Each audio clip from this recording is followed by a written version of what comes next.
நம்ம சிங்கப்பூர் மங்கை என்ன சொல்கிறாங்க, நாங்கள் இவங்களை தேர்தல் வியூக வகுப்பாளர்கள்லாம் நம்புறதில்ல, எங்கள் உடன்பிறப்புகளை தான் நம்புகிறோம் அப்படின்னு. அவங்க ஸ்ட்ராட்டஜிஸ்ட் ப்ரொஃபஷனல்ஸ் யார் கூப்பிடுறாங்களோ அவங்களோட போய் பணியாற்றுவார்கள். அதனால அதை பற்றி எங்களுக்கு என்ன இருக்கு.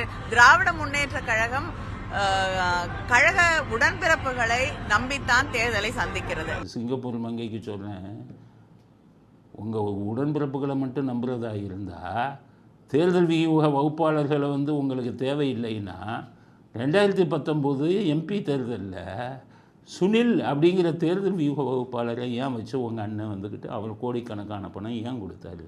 உங்கள் அண்ணன்ட்ட கேட்டு பதில் சொல்லுங்கள்.